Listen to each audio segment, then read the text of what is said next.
Hi there, and welcome to the Skylight Books author reading series.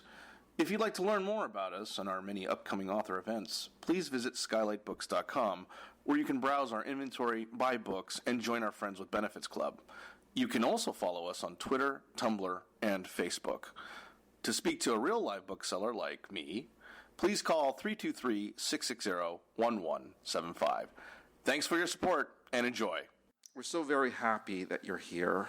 We've been looking forward to this event for quite some time. We're also thrilled that this is Rebecca Serle's first launch in Los Angeles. So very happy about that. Congratulations, Rebecca. Yes, applaud for that. That's a big deal, you know what I'm saying? It's a big deal. It's a big deal. Rebecca Serle is an author and television writer who splits her time between New York and Los Angeles. She most recently co-developed the hit TV adaptation of her young adult series, Famous in Love, now on Freeform.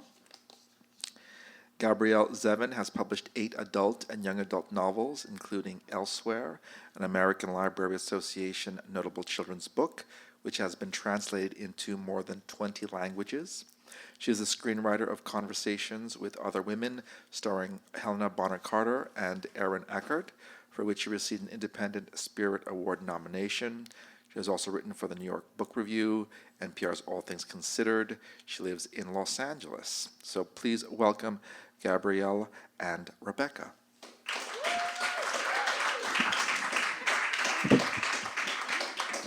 Thank you. Hi, guys. Hi, crowd.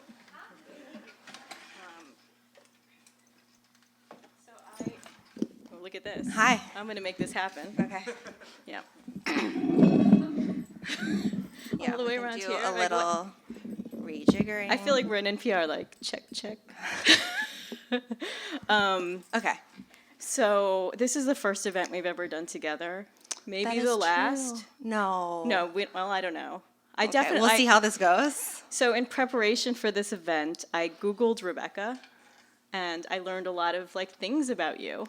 Well, I will say also, you are amazing, and I'm so grateful that you're here. Gabrielle is one of our greatest living novelists. Aw. She's phenomenal. You are so incredibly talented. I know many people here are fans of hers. And I know you also, you don't like that many people, and so I always feel honored when you'll hang out with me. Well, I was telling you that I had a really specific reason I liked you. So I met Rebecca about 6 years ago, right after I think your first young adult book had come out. Yeah. Maybe I had sold it, and it was No, it was about to okay. come out, I think. I think it was just about. Okay. It was anyway. So the reason I liked her was because she was wearing a winter coat that she wore a belt over. And so when she sat down, she had to unbelt her coat. The belt sat there, and then she had to take off her coat, which is something I would do, because sometimes a coat needs an external belt. Sometimes it needs a belt. Right. I did not know that. That's Yeah, so fascinating. that definitely predisposed me to liking you immediately. That was a good wardrobe choice, and here we are. Right, and here we are. And here we are. Do you still have this coat? It's like a white coat. Yeah, I know what you're talking about, and I do. And do you always wear it with the belt? I do. I feel like it needs the do. belt. Yes. Right. I'm going to ask questions. Okay, great. Or we're going to go freeform.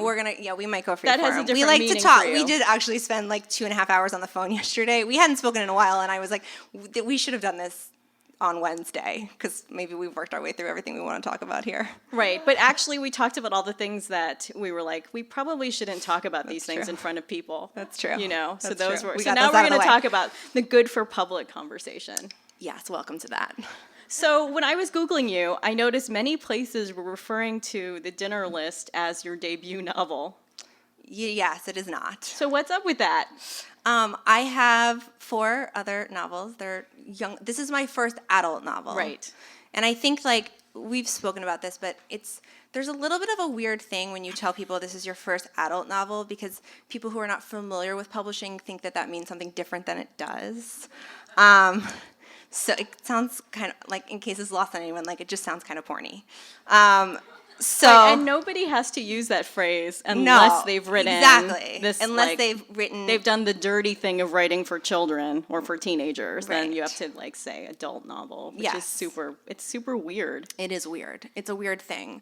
But yes, this is my first adult novel. And I Books for had the grown-ups. same experience, because although I've been writing, my first novel was for adults, and then my second novel was for young adults, and I've been going back and forth. What I found was that, I felt like I was debuting for like a decade. Yeah. Because they will try to call everything a debut if they at all can. Because there's so Yes. many more ways you can market around Around a debut. Around the debut. Yeah. Yes. Nobody likes second novels. But I will say they did try to put that in the jacket of the book, and I had them take it off. Because it's not true. ridiculous. It's not true. It's not true. And I think if you look at your other books, which I was thinking about and looking at, what you see is that, there wouldn't be a dinner list if there weren't the books that came before, Yes. Yes.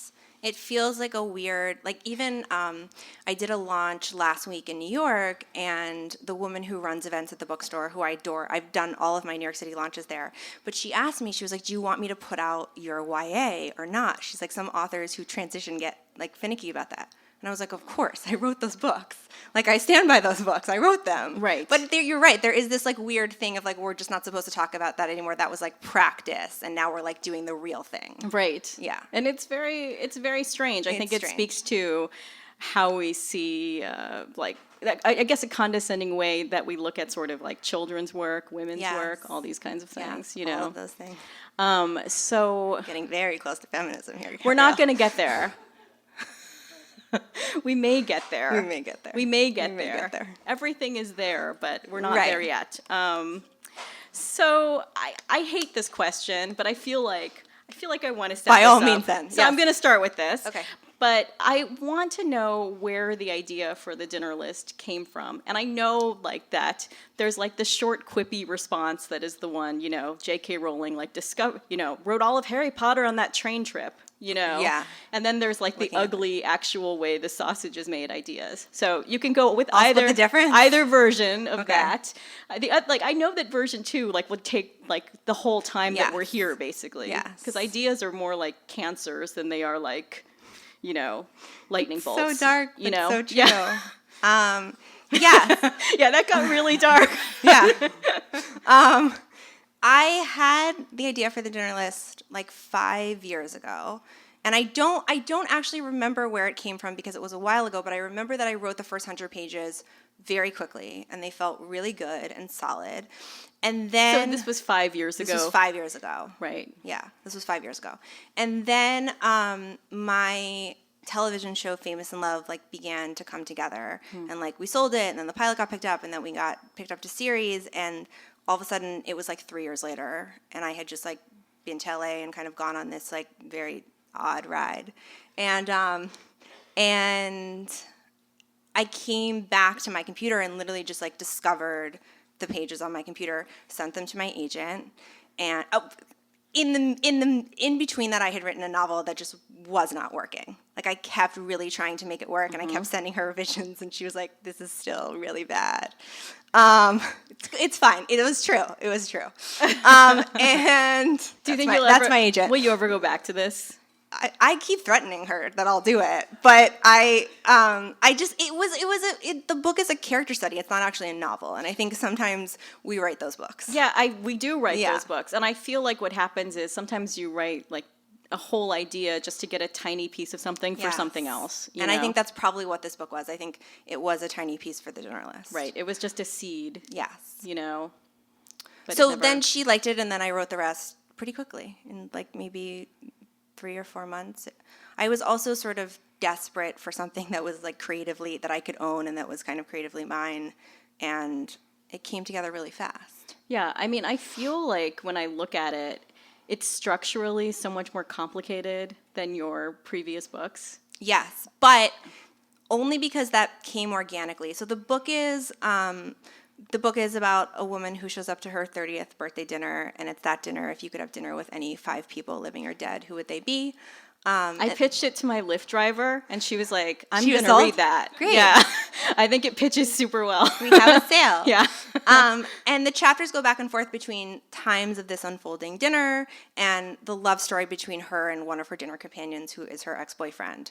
So yes, it is. The structure of it is complicated, but it came together really organically. I think if it hadn't, I'm not sure I would have been able to write it. Yeah. Editing it was impossible because there was nowhere to go. The sections for dinner have to speak to the chapters of her relationship, and I just couldn't move anything. Like everything was so tight. There was there was just nothing to pull apart. Right, and it's funny because you're such an easy writer, by which I mean you're easy to read. It doesn't go down in a hard way. You don't notice necessarily the layman. I'm going to say the layman. The layman doesn't notice that it is actually quite complicated time-wise, that we're actually in these two different periods that are proceeding at a different pace. This real time time, and then this history of a relationship time, and it's really cool. Thank you. That's such a nice compliment. Good. I have some for you. We'll just do this. Yeah. We'll just do this. No, but yes, because they're sort of they kind of move through different themes over the course of dinner, and what they're talking about has to relate to what she's experiencing in the actual narrative story of what's going on in her past and her relationship. Yeah. So that was a little bit tricky. It's super cool. Thank you. So do you think that writing for adults freed you up to try to play with things structurally, or do you think it was the concept itself? I think a little bit of both. I think when we both do. We have more of sort of a clipped way of writing. I think neither one of us are a fan of very verbose. Although it's so funny because a couple of months ago you were like, neither of us are sensualists, and I was like, I remember what you're talking. I know what you're talking about. She says things like that to me, and I was like, you know what? I want to write my next book to be more sensual. In terms of writing, yes, it was in terms of writing. It was in terms of writing. To clarify, but I was thinking maybe this is something I should improve. I would like to be more of a sensualist. But yes, we are kind of in our heads. Just over in life too. And I also, I will sometimes write a section. That is true. That's definitely true. I will sometimes write a section like that, but I'm like, what is this really? What is it doing? How is it? So that was the craziest thing. When you told me the idea, I was like, Rebecca Serle is going to write a book about dinner. It just didn't seem like I couldn't imagine you having the patience to describe dinner. I have so many food allergies. Right, you have food allergies. I know. There's so much stuff you don't eat. I know. That was very strange to me. And there was, I remember before, not the editor that we sold it to, but there was another editor who really wanted, I had a meeting with her. She wanted so much more dinner, and I was like, I just can't give that to you. Right, I'm not capable of doing that. I just that is the line for me. I cannot write sensually about a bowl of pasta for a paragraph. I'm never going to be able to do that. Right. Yeah. So can we talk about just briefly? Yes. This was not, in fact, I highlighted my questions that I thought were the important ones. Very official. Yeah, it got super official. I had a little extra time and a highlighter, so I was organized. But I was going to say this was not a highlighted question. Okay. So I'm asking We're going it off anyway. script. We're going off. I was wondering how you came to the restaurant as described, because it has a classic New York restaurant vibe, but I was kind of thinking to myself, the way I would pick a restaurant for New York if I were actually having a magical dinner is that there are so many restaurants you couldn't go to because they won't seat parties of 6, right. So there's only so many.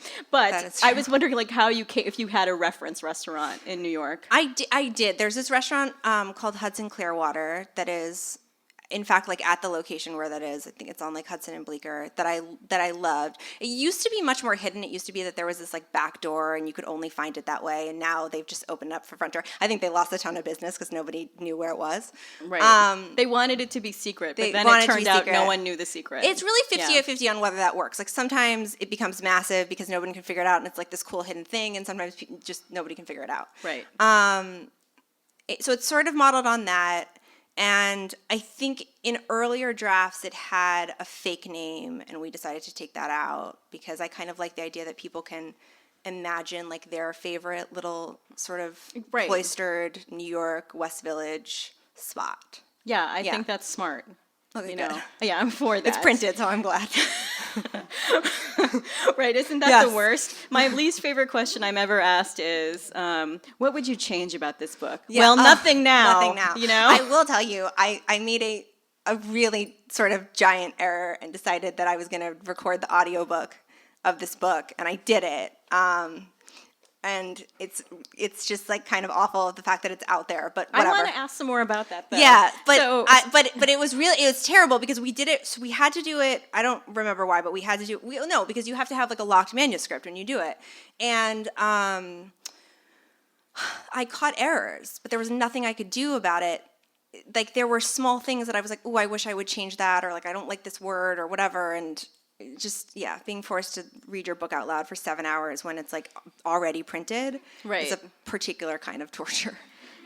I mean, I have never they actually try to deter you from even offering to read your book, which I never have. It's like, did they? I don't know. But should I have listened? I will don't know. say, like, you know, something that I noticed, because I've heard with like Young Jing Young, which has a section that has quite a lot of Yiddish in it. If I had read it, like, it would have all been pronounced properly. But they picked, like, it's all about Jewish people, this book, and they picked, like, the most gory woman. I mean, I haven't listened, but that seems wrong. But at least, I've read the book. At least you're like this. You're Sabrina. You know, I mean, not saying you're literally that character. Yes. You know, they asked me if I was going to do voices, and I was like, well, I mean, it doesn't require that. Did you do an Audrey voice? That's the thing. I was like, no, I'm not. That is above my pay grade. I cannot take on Audrey Hepburn's voice. That's not happening. So I didn't. But the thing that I noticed, and it should have, and it didn't occur to me until I was like in the booth doing this, is that the voices are a really great way of differentiating the characters, so people can tell when they're listening who they are and what we're talking about. Don't worry, it's great. So. Anyway. Well, so I'm proud of you for doing that, for just trying it. Even. It was a new adventure. Yeah, we like trying different things sometimes. Yeah, we have to try stuff. We have to try stuff. Yes. So we keep saying we. Yeah. And we do actually mean both of us. We do. We do. Yeah. We are the royal we. We are. We refer to ourselves that way.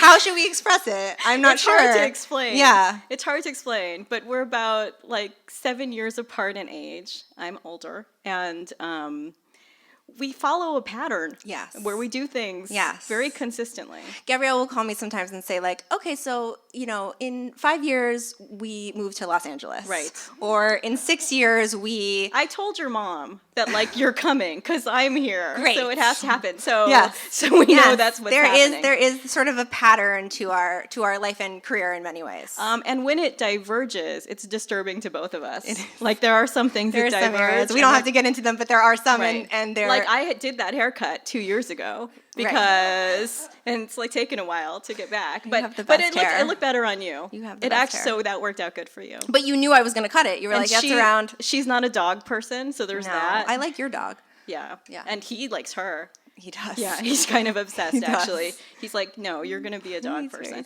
So we've kind of gone off the map here. Yeah, off the rails with of things. The big things I feel like particularly I don't with think our we careers. express the concept, but... No, it's fine. You don't need to. It's fine, yeah. But sometimes we may break into we, and it's just strange. It's just a thing we do. It's just a thing. Yeah. So why Audrey Hepburn? Look, that got professional, like in a not subtle way. Way to bring it back.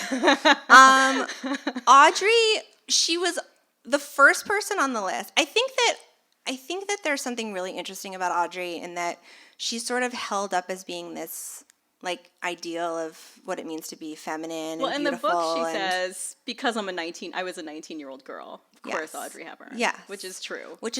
Yes. Sabrina, in the beginning, right. I mean, who didn't have like some stenciled thing of the Eiffel Tower like hanging in their dorm room? Right, who hasn't bought like a little black dress and pearls and said, hello, gut, or whatever. But she also had this incredibly tragic life. She had, she lived through World War II. She had like a very difficult family life. And I thought that was an interesting juxtaposition between somebody who just presents as being this sort of like perfect on-screen creature and like the real torment of what her life was like to live. Yeah.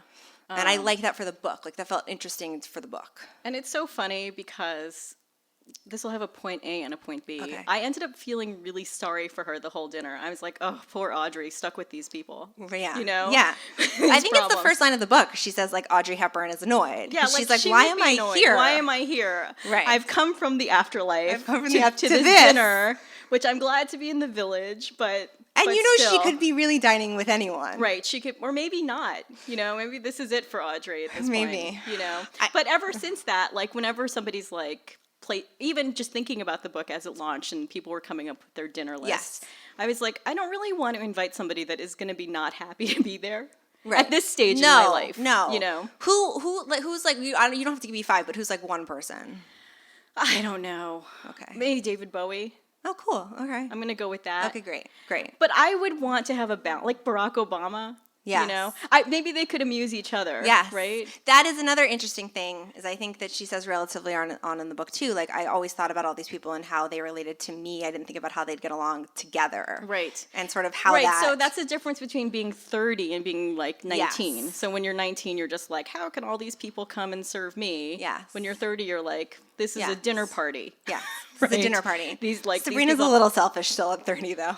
Yeah, I don't, but is Yeah. that bad? Now No. you're getting into feminism. I'm veering You're there. going Let's right bring into it back. it. Let's Yeah, bring it okay. back. So tell me about writing a real person. Like Audrey Hepburn is a real person. Like how do you do that? And how is it different than writing like a regular old fake person like we do all the time? I think it's like I use the same language I use for the first time adapted somebody else's work. I just wrote a pilot based on somebody else's book. And I had a very similar experience to that I did to writing Audrey, which was that like in the beginning I was obsessing over having to be respectful to this property and having to take every single box of what people loved in the book and like get it all on the page. And somebody said to me, like, you know this book, like you've read it, now you need to set it inside and like write the pilot you need to write. And I feel like it was the same thing with Audrey. In the beginning I was like obsessed with getting her character right. And ultimately this book is not her, it's my interpretation of who she is and what she needs to be for this novel. Right. And in some level, it's not her anyway. It's just this her for this girl. She's Sabrina. dead, spoiler alert. Yeah. Right. She's dead. Right. That's the thing. Oh, she doesn't come back to life at the end. She does not, no. She just, dinner ends and that's it. she goes back to onto the atmosphere. Back to the afterlife. So how did you come up with who would be at dinner? Because it's complicated. Yes, it is. Know? And I think that it was really interesting because I did like a pre-pub tour earlier in the summer where I went to 12 different cities and met with different independent booksellers. It was really wonderful. And but a lot of work for you. A lot of work for me. Yeah. It's a lot of travel. It's a lot of travel and it's difficult. Yeah. I don't want to make you complain. My agent's laughing again. But there was one point where I put on my Insta story like how tired I was, and she was like, maybe you want to like kick it up into something that you're like also having a good time. Because like people are watching this. Right, that's why I don't put anything up. That's because smart. I think I can only gear up for that hour where I need to be on. And then people don't realize how tiring like the rest Traveling of it is. is hard. Flying every day is just kind of brutal. Like the longest I've ever done a tour is maybe like 6 months total, but 6 weeks at a piece. That's never happening. Yeah. And I don't ever want to do it again. That's horrible. Yeah. Where was I going with this? Oh, I don't know. Yeah. Yes. Okay. So, but it was really interesting because we had these dinners and everyone was sort of like talking about who was on their list. And one thing that kept coming up was how like personal these lists were, how people would say like, my parents, because they never got to meet my daughter, like they died before she was born, or like my grandfather, or whatever it was. It became like people that people have lost. And that was something that I realized really early into writing the book, that it couldn't just be like, Obama and Audrey and Barbara Streisand, like there's no narrative. It could be, but it'd be a very different kind of book. It'd be a very different kind, and that would be like, let's be honest, it would be like a zany short story. It would be zany. Yes. Yeah. So there just was there wouldn't have been any emotional weight. Like I knew it had to be people that were relevant to her life and that she had some unfinished business with, and she had something she was trying to like work through with each of them, because otherwise you don't have anything to drive the narrative forward. So that was the necessity. It was completely out of necessity. Yeah, because I think it's a cool mix that you've got there. Thank you. You know? Yeah, because there's a few. There's Audrey Hepburn, and then there's her, who's the only like famous person there. But then there's her like old college professor who. He's the outlier. He's kind of the outlier, but like he sort of plays an important role in her meeting Tobias and getting like started on her journey. But there's like those two are kind of more for color, and then the other people she has like real stuff she's got to deal with them. So I met your parents. Yes, they're right here. You guys can meet them too. Yeah, you can. Any of you, they're right here. Right. And anyway, another thing we share is that we actually have very similar parents. Yes, we do. If they were here, like, you would be noticing this right now, which I wish they were, because they should see you. I think that would be interesting to them. But totally. But a thing that was really difficult for me when I was starting out was, because I am an author who had a nice childhood, You know, I really wanted to be sure that people never mistook, like when I Yes. was writing like mean parents for my parents. Yes. You know, Yes. this kind of thing. And so I do things to make sure that no one thought it was possible that it was them. So I was curious because clearly in the book, Sabrina's parents are not your parents. No. So how do we? No. So and you know, how do you tackle this problem? They're absolutely not. You guys are the best. I think that, I think that actually coming from YA helped with that. I think in YA, because you only have, you have your best friends, but parents are so sort of like, they're so pivotal in that point in your life. And they're, Well, in YA, parents are almost always obstacles too. yes, exactly. That's what I was going to say. Which is so simplistic because Right. it's not like every parent is like No. not, we wouldn't survive basically No. if parents behaved as they or do in we're all YA. dead for that matter, which a lot of them are in YA. But I think that it helped me because you need those obstacles often in YA, and I had written it before. It helped me in what I needed to do in terms of the parental relationships and dynamics in this book. Right. Yeah. Yeah. Yeah. Yeah, that's interesting. Because like the mother is completely off stage. Completely, and not really that relevant to the book at all. I mean, I think like she has like a fine relationship with her mom. It's really about her father is one of the people at dinner. So is her mother going to be mad like that she wasn't invited to dinner? At the sequel, she can go. No, I'm just Mine kidding. would be. That would Mine be would horrible. be like you invited him, Right. and not me. Well, her you mother's know? alive. Right, she's alive. So she could just so go there's and no have need dinner for with her. her. Right. So another guest at the dinner is Jessica, the best friend. Yes. So I thought that was a really interesting thing throughout the book, this sort of note of how female friendship changes from when we're in our late teens to in our 20s and 30s. Yeah. I think for me, the relationship between Sabrina and Jessica is like the most important in the book, even more than her relationship with Tobias, which is the majority of the narrative we follow. And I think that, we talked a little bit about YA. One of the things I really, really wanted to discuss, and one of the reasons I really wanted to write an adult book, is I wanted to talk about the way that female friendships and best friendships change, like from the time that you're in your early 20s, you're sort of all doing the same things. Like you're kind of in the same life path. You're going to high school, maybe you're going to college, like it's all sort of similar. And when you get to your late 20s, early 30s, people's paths begin to diverge. And I think that can be really painful and hard because you have a different set of responsibilities and you have a different set of priorities, and nobody really did anything wrong. Well, you're not like, I feel like Jessica did do something wrong. Yeah, I mean, Sabrina hasn't been the best friend. Both of However, them. she says this thing at one point, Yes. which I think a lot of people do think. She says this thing to Sabrina that is effectually that she hasn't lived a real life yet. Yes. Because she hasn't like gotten married, hasn't had had kids. babies. Right. But there are lives that don't include either of those Absolutely. things, and they are real lives. Yes, you know? absolutely. I think that when we say that, And this is dangerously close to feminism. yes, also I'm But noticing it's that. your book, I you know. I'm sorry you wrote it. What I can didn't do? think it was going to come up so much. But I think like when she says that, not to let her off the hook, but I think we all feel like the real life is the life we're living. And so the life that she's living is the one that has a husband and a child. It's not so much that she necessarily thinks that those choices are better or more important. It's that like they're the ones she's made and she needs to validate them. Right. I mean, to me, I feel like Jessica in that moment is really not feminist. Yes. Because in a way she is telling this other woman that you are living your life wrong and in a way that's not And a less life. valid. That's not a life, Yes. At all. Right. So do you want to talk about, I know you have a lot of female friendships. Yes. And which is so cool. Yeah, I do. I'm very lucky. So tell Some of me them are about here. some of them. Tell you about some of them. Well, I think like it's interesting because I think like I was talking about this yesterday. I did like a podcast interview and they were asking if the characters in my books are based on real people or not.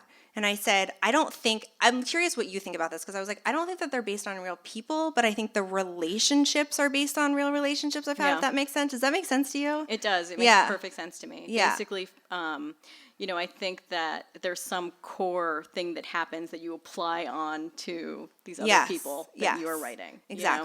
Exactly. So I think that that's how I think that there are some female friendships in my life I do feel that way about. I'm very lucky in the the friends that I have, like we have endeavored and made a really significant effort to stay in each other's lives despite the fact that our paths have diverged, and to Right. like honor each other's choices. And I feel really lucky that I have friends who do that for me. So do you think that Jessica and Sabrina's relationship is healed? No, I don't. But I do. I think that possibly, I like. There's a moment. I think towards the end, but whatever, where Sabrina says to Jessica, like, what if we just keep drifting further and further apart and we never find each other again? And then Jessica says, but like, what if we do? Can't we believe in that for a change? Right. And I think that that's sort of where they are. Like, they don't really know which way it's going to go, but they're both still alive, which a lot of these people are not at dinner in this book. And so they have time. They have time to figure it out. Right. I don't think that they're healed at the end of the dinner, but I think that they have a better understanding of where each other stands. So do you want to talk briefly about Tobias? Now we're just going through the dinner guests. Sure, yes. You know, I thought what was really cool about the book was the way it depicted sort of a relationship that can have so much love in it, but is not effectual. Like, it doesn't work in any way. Work. You know? Right. I think I think it's a relationship that... So where did he come from? Yeah. I think it's a relationship that I was familiar with in my 20s, and that I saw a lot of people have in your 20s, this relationship where you're like obsessed with each other. There's so much love. But for whatever reason, you cannot exist in the real world together. There's nothing, it's like you're in a bubble. And their relationship is very insular. Like, they can't even really take it outside. Like, there's it doesn't exist with other friends. Like, it can't really be in the world. And I think as you get older, being with somebody where you can exist in the world becomes really important. Right. Because, this is life. So I think I was the person that said to you, too many flowers, not enough gardeners. You're really blowing my mind, because you're right. I swear to God, there's this So I'll tell you, yeah. Okay. So anyway, we were talking about why relationships don't work. And anyway, there's this quote that Mike Nichols said about Carrie Fisher and Paul Simon when they divorced. And this is wild. I genuinely, until this moment, did not know where that came from. Which is that there were too many flowers and not enough gardeners. Which gets a kind of a treatment in this book. Big time. It gets a good treatment. Yeah. But I did like the part that I had nothing to do with, where... So you think, but yeah. That the observation that Jessica makes, that basically being with Tobias turns Sabrina into a gardener. Yes. Do you think that happens? Yes, I do. Like, I think like it can lady happen. flowers turn into gardeners. Yes, here we are again. It's right on the edge. Yes, I do. I'm think sorry, it can happen. it's in this book. I know. Right. No, it's good. It's good. Right. We're getting through it. I do think it can happen. I think it's unfortunate But when less it in does. the reverse for the most part. Less in the reverse. You know, I don't know like that many men that allowed themselves to be turned into gardeners. Yes, to like dim if their they light weren't to flowers. I don't either. They start out gardening, and that's fine. And that's fine. Right. Right. But like if they're blooming, they're generally gonna keep blooming. So you touched upon this like earlier, so we might as well just ask this question in a point blank way. So what really would you say you found to be the difference between writing for young adults and now writing for adults? Adult novels, yes. Not dirty porn novels. I think that it's interesting because I'm always sort of surprised, not always, but I am occasionally surprised at what books get determined to be YA. Like what books get categorized as YA is really interesting to me. Right, there's tons of things that are YA because the category opened up, people needed to sell things into YA. Yeah, absolutely. Or books that are adult but have like a teen protagonist. I don't know. It's sort of interesting. I think less than YA being defined as like a certain age demographic. I see it more as stories that like bend towards the light. Like YA has to be redemptive in some capacity. And although I've heard people say that before, and what I often think is adults rather like redemption as well. Absolutely. But I was saying, like, I think that is something that I brought into, like, I hope to continue. I think that, like, you have more opportunity for, I don't know, now I'm blanking on the word, like, open-endedness or whatever. Ambiguity. Ambiguity, yeah. There you go. So glad you're here. Yep. In adult, We should be on like a game show. we right? could be like just like little paddle. Right. Than you do in YA. But I hope that my stories continue to do that, because I think that's also sort of how I see the world. But I think that yes, you can get into areas that you don't have to tie up in the same way. And I liked that. Like, I like that I can say to you, no, I don't think Jessica and Sabrina's relationship is healed at the end of this book. And it doesn't have to be like a point of contention. It can just be like, that's what it is. That's what life is. Right. Things don't have to resolve Yes. as much. Yes, like YA craves endings. Yes, YA does crave endings, You know, for sure. that you can't have anything. Yeah, you can't have anything Just be open. Yeah. So I had another question sort of on that same thought, which is, so often I think when you're reading a review of a book, and this is true for my books as well, people associate things that are dark with being somehow good and literary, Yes. and things that are light or even hopeful as being, non-intellectual. That's why like so few comedies get nominated for Oscars too. Right, this kind of thing. The same thing, yeah. So what do you think about that situation? Yes. Well, I think that, Oh, I read this thing with you. I'm like cutting you off. Yes, tell me. It was like on Bustle where you talked about guilty pleasure. It's kind of I hate that term. On the same Yes. thing. No, tell people about it, Rebecca. Okay. Tell I them how really you hate the term guilty pleasure. pleasure. Like, I think it should just be a pleasure. That was in reference to Famous in Love, and people love to call it a guilty pleasure, like the books and the show. And I kind of resent that, because I don't know why you should feel guilty about something that's pleasurable. I also will say Allie Carter, who writes, she's a YA novelist, and she writes many series. One of them is called Gallagher Girls, and Heist Society, which I like a lot. But I once saw her give a talk, and she said, people think my books are fluff. And she said, they don't understand how much work it takes to hide the strings, which is a little bit what we were talking about before. And I think, like, if you can read something as fluff, that means it's easy to read. And something that's easy to read is a lot of work to write. Well, there are so many terms like guilty pleasure Yes. that are sexist. Super. So there are quite a few. Nobody of them. says that about, Right, yeah. Men don't John get Green called books guilty or- pleasure in the no. same way, though it certainly, could be one. So it's not just guilty pleasure, though. It's women's fiction, that category. Yes, that category. Men just get to write fiction, Yes, it's true. Chick lit, obviously. Chick-lit. But chick lit at least I feel is like you hear overt. that less and less now. Hopefully. I don't know, like, it's amazing how often, but it still always just means written Right. by a woman or having woman characters. Absolutely. It never means Yeah. the other thing. Yeah. And so I think it's a frustrating thing. And this, again, is definitely feminism. Yeah, it is. But I think that there's something particular happening right now where the news is so dark and things are so hard out there in the world that people want stories that are nice to read and that feel good to read and that feel good, like, inside.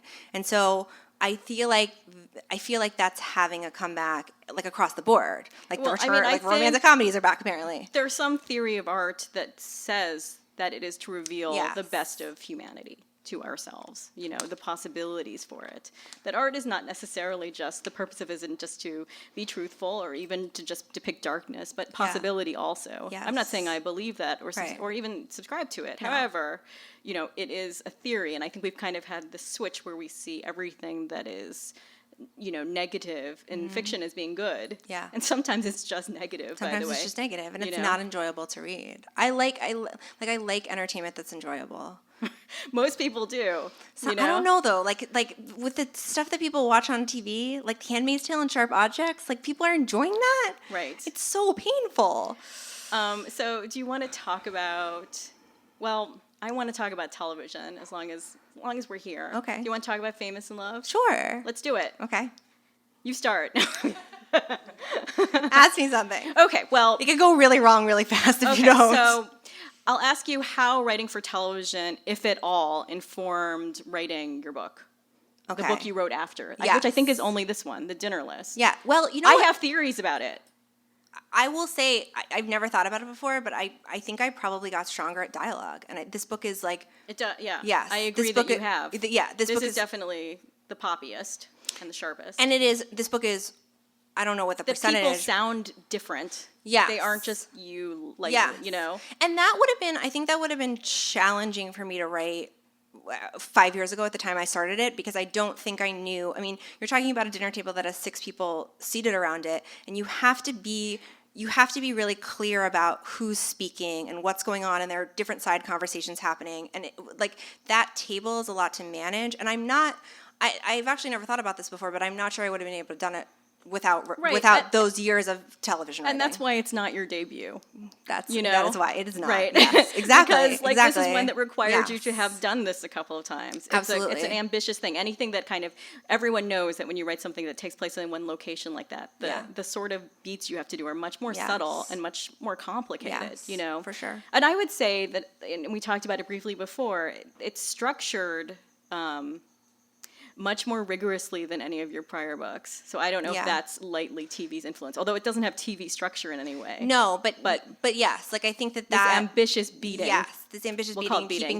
Keeping to a certain time frame. All of that, yeah. I've never actually really thought about that, but it's all absolutely true. I'm making you think about it. Now that we're discussing it, yes, it is. Let's see. What time is it? I don't know. I was supposed to be the timekeeper. No, I'm fine. Okay, I just was supposed to be I remembered that I was supposed to be the timekeeper. Oh, do we have a timekeeper? Are we good? Yeah, we can maybe open it. Okay. Okay. Okay. Okay. So should we open it up to the audience? Shall we? Do you guys want to talk to us? To her? Anyone have any questions? You made the comment that YA always has to have resolution.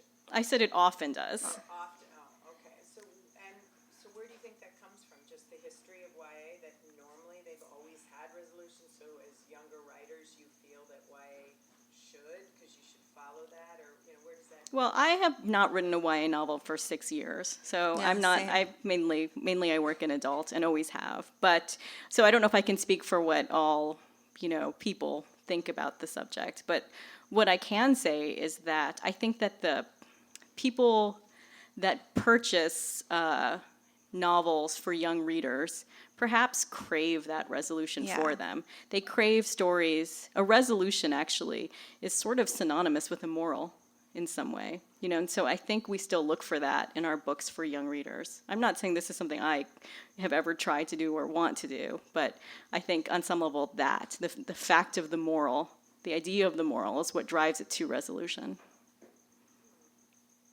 Because I didn't know that when young adults are checking out books, Right. but the people who are writing them and publishing Exactly. Yes. So I mean, this is Yes. always the thing, but the young adults themselves are wanting that. I don't think they care. They like series as much as all of us. I'm saying I don't think they know what they want. But yes, there are many adults between any given book and a child reader, and those people, I think, have things that they want. It's something we talk about, the sort of way in which, first of all, when the YA boom exploded, you had so many readers that were adults that craved YA. And so there was this sort of hypocrisy that most YA writers had to deal with of what audience am I writing for? Am I writing for the actual young person, or am I writing for the adult who craves the experience of a young adult novel, So I think it's they're all related issues. Yeah, I would agree. Anyone else? Yes, lady. I love this book. I read it, but Thanks, Morgan. do you think you would ever pick up Sabrina's story in 5 or 10 years, or do you think it's done? I think it's done. I like the way you think. Right. No, And then there could be a lunch. It could be a trilogy. I know. Yeah. I know. Somebody at my publisher said that to me a few weeks ago. They were like, "What's book 2? Like the brunch menu?" And I was like, "No, probably not. I don't think so." Brunches are not magical. Sorry. No, they're less magical. Yeah.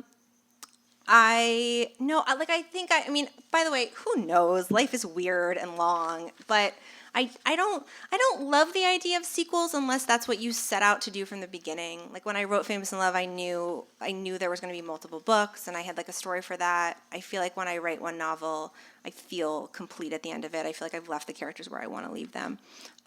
So I don't think so. Anyone else? No? We did it? I think Did we we do did it? it. We Okay. did it. Should you say you're generalist?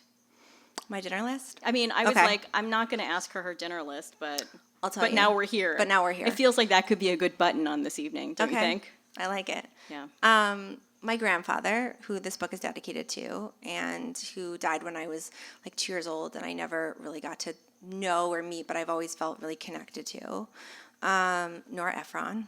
That's a good one. Yes. You know what? She would be good at dinner. She would be great at dinner. She could cook. Not that we would make her. We'll be like, Yes, but you're but coming and you're yes. cooking. I actually, on this tour that I did, I said Nora Ephron. She's been popping up on a lot of people's lists too, like a lot of things I've seen online. I love her like novel Heartburn. Love it, and I Yeah. love her. Like I feel bad about my neck. Like I love, just love her voice. I miss her voice.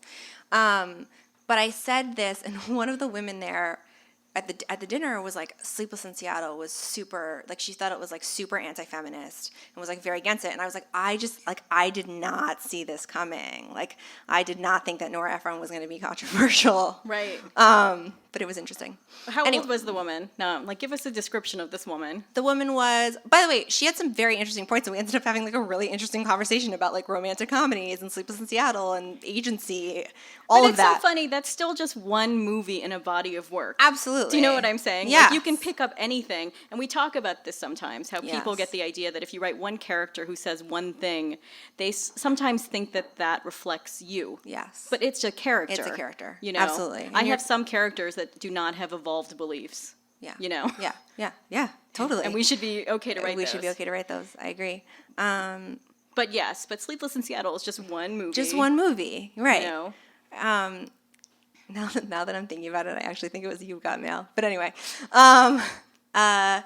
Joan Didion. Although, like, I don't know, should you really like Meet Your Heroes? I'm not entirely sure, but I do really love her. And what is that for? And it seems like she's like she might be tough at dinner. She might be tough at dinner, but like, wouldn't that be sort of interesting if you Are could we like gonna crack her argue? after 3 hours? I mean, I could say something so dark right now, but I'm not going to. Yeah, I But know. it might be good. Yes. Like Nora Ephron has passed, Yes. and that might be a preferable state to have somebody in Yes. for your dinner. Yes, You know, perhaps. Yeah. So so light reference too. light reference. Yeah. Yes. So that was 3. That was 4. Wait, so grandfather, Nora Ephron, Joan Didion. Oh, you're right. Oh, John Lovett of Pod Save America, who I love. This book is actually, like, the whole thing is just, like, a ploy to get him to meet me. Mm-hmm. Like, I feel like if I talk about it in enough interviews... It'll just happen. It'll just happen. You'll manifest him. Yes, I feel good about that. And actually, and then the last person is an old college professor of mine who is very difficult to get in touch with, and I would really love to see again and to share a meal with. Sabrina says she loves Professor Conrad. Like, do you Yes. think does she mean romantically? No. Like, did she have a crush? No, I don't think it was ever romantic. Like she says, I loved think it was because ju- I loved you. I mean, listen, this is a woman who's like, you know, father was an alcoholic and left them when she was like 5. So you think it's just, we're going to call it daddy issues? We're gonna call it daddy issues. Yes. All right. Yeah. On that note. On that note, Thank you. Thank you guys so much for coming. Thank you, Gabrielle. You're the best. I love you. Thank you so much. You've been listening to the Skylight Books author reading series. Don't forget, you can listen to this and all of our other great podcasts at skylightbooks.com. Thanks again for stopping by, and we hope to see you soon.